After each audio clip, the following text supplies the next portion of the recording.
It was enough to make me crazy, but I worked really hard to not let it get to me. Most of the time, I would just ignore her, shrug my shoulders noncommittally, or pretend I didn't hear her. But occasionally I'd answer thinking it would shut her up. I was wrong. Answering her would just bring on a new wave of questions, and I'd regret that I'd ever said anything. The only good thing that happened during those days in the psych wing was that Detective Panzella stopped coming in to grill me.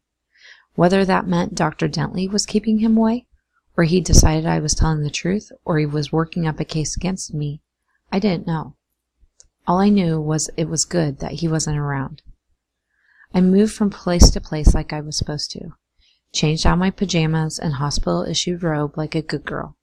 Sat on the couch in the common room watching approved TV, looking out the window at the highway below, pretending I didn't see the dried boogers smeared on the walls next to me, pretending my heart wasn't breaking, pretending I wasn't angry, confused, scared.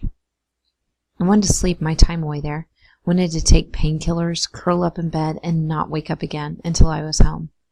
But I knew that would be seen as a sign of depression and would only serve to keep me there longer. I had to pretend. Pretend I was getting better. Pretend my thoughts of suicide had changed. I totally see that Nick was wrong for me now, I intoned. I want to start over now. I think college will be good. Yeah, college. I hid the anger that was welling up inside me, anger at my parents for not being there for me, anger at Nick for being dead, anger at the people in the school who tormented Nick, anger at myself for not seeing this coming. I learned to tamp down the anger, to force it to the back of my mind, hoping that it would just fizzle out, go away. I learned to pretend it was already gone. I said the things that would get me out. I mouthed the words they needed to hear, and somehow got myself to those group sessions and said nothing when one of the other patients would lash out at me with insults. I took my meals and tests and cooperated in every way possible. I just wanted out. Finally, on a Friday, Dr. Dentley came into my room and sat on the edge of the bed. I didn't cringe, but curled my toes inside my socks, trying to distance myself from him. "We're going to release you," he said, so matter-of-factly I almost missed it. "Really?" "Yes. We're very pleased with your progress, but you're a long way from healed, Valerie. We're releasing you to intensive outpatient care." "Here?" I asked, trying not to sound panicky. For some reason, even though it would be outpatient, the thought of coming back to the hospital every day scared me. Like if I said or did something wrong, Chester and Jock would pin me down and shove a needle in my butt again. "No, you'll be seeing—" He trailed off, flipping through pages on the clipboard he was holding. He nodded in approval. "Yes, you'll be seeing Rex Healer." He looked up at me. "You'll like Dr. Healer. He's perfect for this case."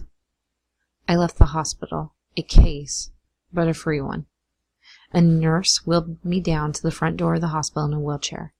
I was aware of every eye in the building staring at me as I went past. Probably they weren't really staring at me, but it felt like it. Like everyone in the world knew who I was and why I was there. Like everyone in the world stared at me, wondering if what they'd heard was true. Wondering if God was a cruel God for letting me live. Mom had the car pulled up outside and was coming toward me, a pair of crutches in her hand.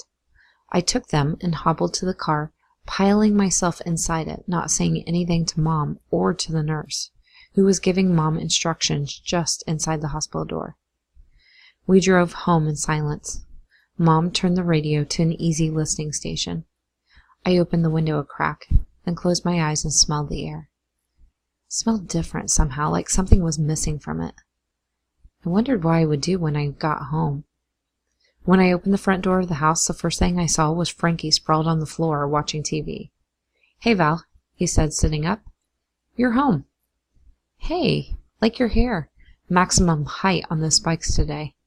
He grinned, ran his hand over his head. "That's what Tina said," he said.